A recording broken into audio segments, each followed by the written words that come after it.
Hi, this is Carl with another SOP video for managed service providers, and today we're going to talk about documenting workstations. Earlier I talked about documenting servers, so you won't be too surprised to hear that I think the process is nearly identical.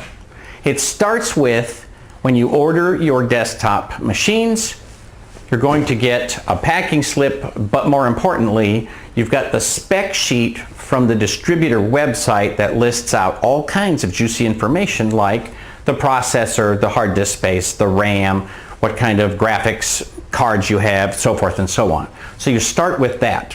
In terms of your own documentation, I recommend that you have a directory that has all of your documentation forms, blank forms in Word format for your MSP business. So for example, you'll have a machine spec sheet, and the machine spec sheet for the desktop is nearly identical to the machine spec sheet for the server.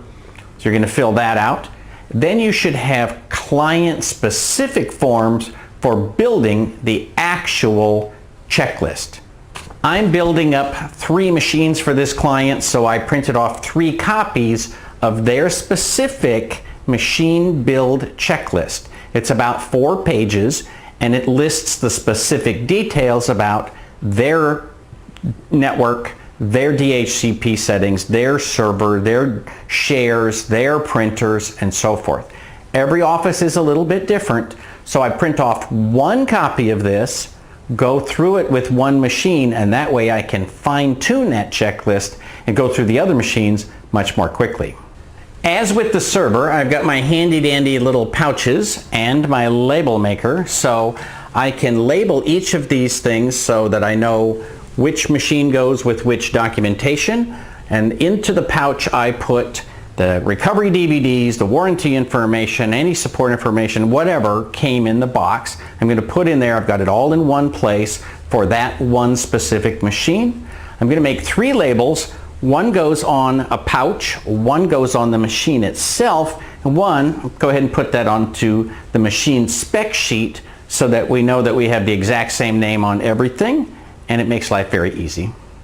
Again, as with the server, I want to open this thing up and make sure all of the cards are seated properly and that I have the right amount of RAM that I ordered.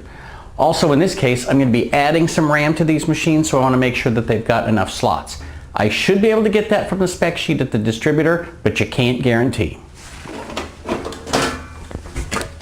A couple of final notes as you finish documenting the machines at your office.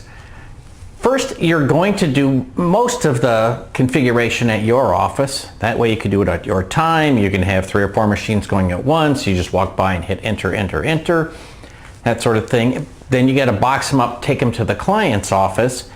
So as you go through that, it's very important that you and all of your technicians understand that your 3 or 4 page checklist for building machines probably has some seriously secure information. So if you've got the configuration for their Office 365 that you have to put in usernames and passwords, if that's in your configuration, then make sure that you protect that very carefully. You may also have passwords for other cloud services, intermediate rack space, and so forth. So just make sure that they take care of that paperwork, because it's not just a casual piece of paper.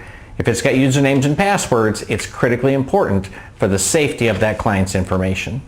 So go through that documentation, build systems intentionally, and as with everything else, the reason we have standard operating procedures is to have reproducible success, to have consistency in our businesses and make a lot more money. This is Carl from Small Biz Thoughts, wishing you all the best with your managed service business.